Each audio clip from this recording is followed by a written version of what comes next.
चलिए आज हम लोग नोडल एनालिसिस पर एक और प्रॉब्लम सॉल्व करके देखते हैं जो कि सुपर नोड वाले कॉन्सेप्ट से रिलेटेड है। इसके पिछले वीडियो भी हम लोगों ने सुपर नोड का एक क्वेश्चन सॉल्व किया था। इस बार एक क्वेश्चन और करके देख रहे हैं।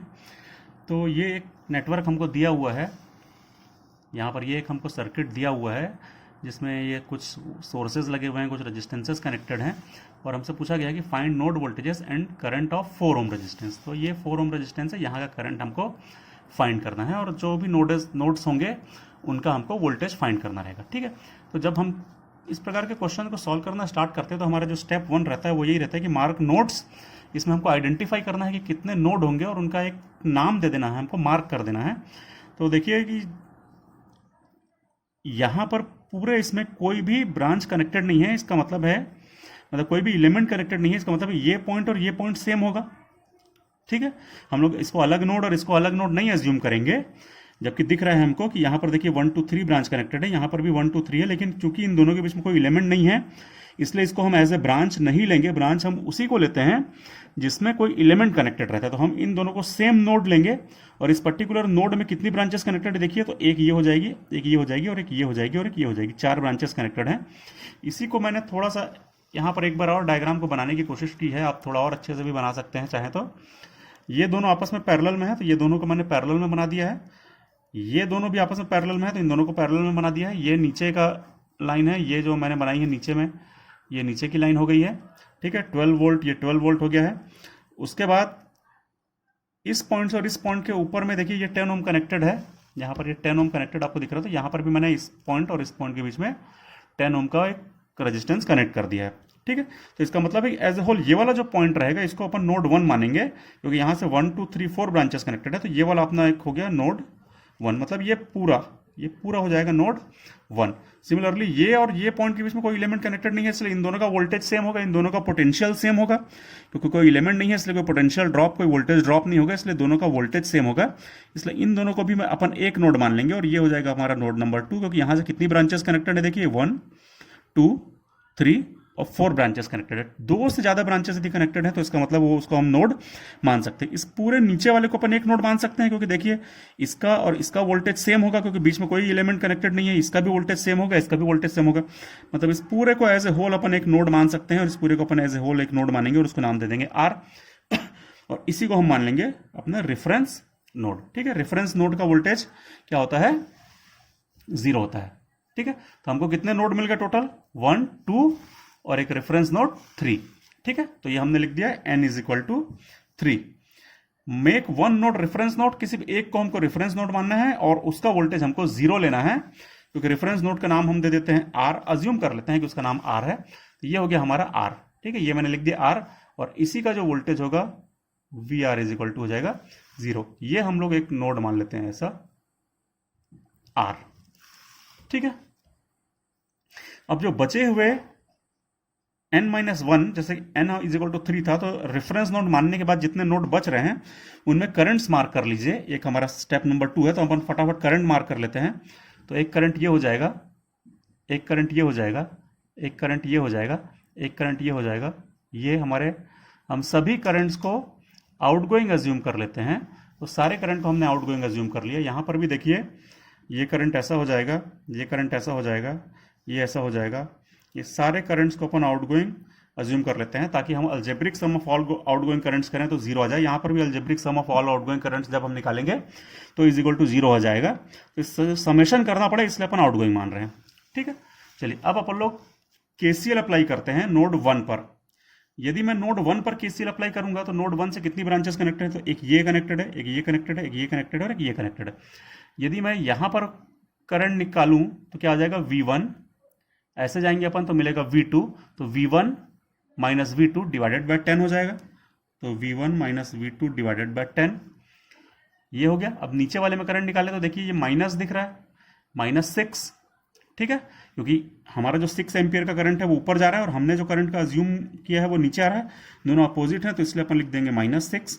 ये वाला करंट कैसे निकलेगा, तो V1 माइनस 0 डिवाइडेड बाय 4, तो V1 माइनस 0 डिवाइडेड बाय 4 यदि मैं इस करंट को निकालना चाहूँ अब लास्ट में, तो यहीं पर प्रॉब्लम अराइज होती है कि यदि मैं इस करंट को निकालना चाहूँ तो कैसे निकलेगा। यहाँ पर हमारे पास कोई रेजिस्टेंस तो है नहीं रास्ते में, तो V1 minus 12 minus V2 divided में करूंगा, लेकिन डिवाइडेड में क्या रेजिस्टेंस करूंगा, क्योंकि करंट निकलता है V अपॉन R से। ठीक है, करंट कैसे हम फाइंड करते हैं, करंट हम हमेशा फाइंड करते हैं V डिवाइडेड बाय R, और R तो इस पूरी ब्रांच में कहीं पर भी दिया नहीं हुआ है। ठीक है, तो यहां पर आ जाती है हमारे पास एक प्रॉब्लम कि हम इसमें करंट कैसे निकालें। तो इसलिए हम क्या अज्यूम करते हैं कि जब भी किसी दो नोड के बीच में सिर्फ एक वोल्टेज सोर्स कनेक्टेड है और कहीं पर भी कोई रेजिस्टेंस नहीं दिया है, तो हम इस पूरे को एक सिंगल नोड मान लेते हैं। इन दोनों को हम क्या मान लेते हैं, सिंगल नोड, और उसको बोलते हैं अपन लोग सुपर नोड। ठीक है, तो ये हो गया हमारा सुपर नोड, 1 और 2 मिला करके हो गया सुपर नोड। तो हम कुछ नहीं करेंगे, सिंपल केसीएल इक्वेशन लिखेंगे, लेकिन अब सिर्फ 1 पे लिखने के बजाय 1 और 2 मिला करके अपन केसीएल की इक्वेशंस लिखेंगे। तो मैंने 1 पर 3 करंट बना लिए, सिमिलरली अब 2 के करंट्स अपन निकालने की कोशिश करते हैं, तो यहां पर तो करंट हम निकाल नहीं पाएंगे, वही समस्या आएगी कि सुपर नोड में हमको करंट निकालने में बहुत दिक्कत होती है क्योंकि कोई रेजिस्टेंस नहीं दिया रहता है। तो हम करंट निकालेंगे अब यहाँ पर, तो यहाँ का करंट क्या होगा, V2 माइनस 0 डिवाइडेड बाई 2, तो अपन लिखेंगे V2 माइनस 0 डिवाइडेड बाई 2, ये प्लस करते जा रहे हैं अपन। उसके बाद ये करंट निकालेंगे तो ये +4 आएगा, क्योंकि ये करंट आउटगोइंग है देखिए, और ये करंट और हमारे करंट की जो डायरेक्शन है वो सेम है, तो इसलिए हो जाएगा 4। ये करंट सोर्स है, इसलिए इसका नोड वोल्टेज से कोई रिलेशन नहीं रहता है, सीधे करंट सोर्स की वैल्यू जो होती है वो ब्रांच करंट की वैल्यू के बराबर होती है। तो ये branch current is equal to इस करंट सोर्स की वैल्यू, तो ये बराबर हो जाएगा 4 एम्पियर। उसके बाद हम ऊपर का करंट निकालेंगे तो फिर वही मेथड, ये वाला वोल्टेज है V2 माइनस ये वाला वोल्टेज है V1, तो V2 minus V1 divided by मतलब 10, तो ये हो जाएगा V2 minus V1 divided by 10। तो नोड 1 के हमने तीनों करंट निकाल लिए, नोड 2 के हमने तीनों करंट निकाल लिए। इस प्रकार से हमने नोड जो सुपर नोड हमने अज्यूम किया था 1 2, उसके सारे करंट्स निकल गए। इन सारे करंट्स को ऐड कर दीजिए, ये सारे करंट्स को ऐड करके कर लीजिए इज इक्वल टू 0। ठीक है, तो ये हमारी बन जाएगी एक इक्वेशन। इसमें हमने नोड ए के तीनों करंट्स प्लस नोड बी के तीनों करंट्स का समेशन इज इक्वल टू 0 कर दिया है, और ये हो जाएगा हमारा सुपर नोड पर केसीएल इक्वेशन। ठीक है, तो जब भी इस प्रकार की कोई प्रॉब्लम आए कि दो नोड के बीच में सिर्फ वोल्टेज सोर्स दिया है और कोई रेजिस्टेंस नहीं दिया है, तो हम इस प्रकार से उसके इक्वेशंस लिखा करेंगे कि हम पहले नोड पर सारे करंट्स लिख देंगे प्लस दूसरे नोड पर सारे करंट्स लिख देंगे, और दोनों नोड्स के सारे करंट्स का algebraic sum is equal to 0 कर दिया करेंगे। ठीक है, अब इस इक्वेशन को थोड़ा सा सॉल्व करिए, थोड़ा सिंप्लीफाई करें, और जब हम इसको थोड़ा सिंप्लीफाई करते हैं तो सिंप्लीफाई करने के बाद ये क्या आ जाएगा, ये आ जा रहा है V1 plus 2V2 is equal to 8 आ जाएगा। इसको थोड़ा सिंप्लीफाई करके देखिए, ये इक्वेशन नंबर 1 हो जाएगी। सिमिलरली एक इक्वेशन हमको इस सुपर नोड की सहायता से मिल गई और दो अननोन मिल गए हैं, एक 1 के लिए और एक वोल्टेज ऑफ 2 के लिए। ठीक है, तो नोड 1 का वोल्टेज, नोड 2 का वोल्टेज, इससे हमको एक इक्वेशन मिल गई है V1 plus 2V2 is equal to 8, लेकिन अननोन है 2, तो हमको एक इक्वेशन और बनानी पड़ेगी। और एक इक्वेशन और हम कैसे बनाएंगे, तो हम इसी सुपर नोड को बस कंसीडर करें। देखिए एक बार ध्यान से, सुपर नोड में क्या दिख रहा है हमको कि मतलब नोड 1 और नोड 2 के बीच में सिर्फ एक वोल्टेज सोर्स है, उसमें से भी 1 का जो वोल्टेज है वो पॉजिटिव है और 2 का वोल्टेज जो है वो नेगेटिव है। इसका मतलब है 1 जो है वो हायर पोटेंशियल पे है और 2 जो है वो लोअर पोटेंशियल पे है। और कितना डिफरेंस है दोनों के वोल्टेज के बीच में, तो सिर्फ क्योंकि यही वोल्टेज है इसलिए 12 वोल्ट का ही डिफरेंस होगा इन दोनों के बीच में, ये ज्यादा ये कम, और दोनों के बीच का डिफरेंस 12 वोल्ट। ये हो जाएगा V1 minus V2 is equal to 12 हो जाएगा। ठीक है, तो इस प्रकार से अपन लोग दूसरी इक्वेशन भी बना लेंगे। तो ये हमारी दूसरी इक्वेशन बन गई V1 minus V2 is equal to 12, और ये हो गई इक्वेशन नंबर 2।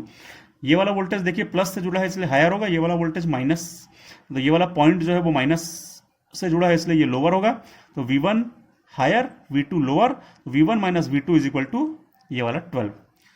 यदि मैं इन दोनों को सॉल्व करता हूं तो V1 इज इक्वल टू 32.3 और V2 इज इक्वल टू आ जाता है माइनस 4/3 वोल्ट, मतलब 1.334 वोल्ट आ जाएगा। तो V1 इतना आ जाएगा, V2 इतना आ जाएगा। और हमसे पूछा गया था क्वेश्चन में, पूछा गया था हमसे फाइंड नोड वोल्टेजेस, तो हमने दोनों नोड का वोल्टेज फाइंड कर लिया है। और I ऑफ 4 ओम पूछ रहा है, 4 ओम से जाने वाला हमको करंट पूछ रहा है, तो ये है 4 ओम। इसका करंट कैसे निकलेगा, तो इसका करंट निकलेगा V1। यदि मैं I ऑफ 4 ओम निकालूं तो ये हो जाएगा V1, इस रास्ते से आए तो ये पहुंच गया मेरे रेफरेंस में, तो V1 माइनस 0 डिवाइडेड बाई इस पूरे का रेजिस्टेंस कितना है 4 ओम है, तो ये डिवाइडेड बाय हो जाएगा 4। V1 की वैल्यू पुट कर दीजिए, कितना है 32/3, तो 32/3 माइनस 0 डिवाइडेड बाय 4, तो आ जाएगा 32/12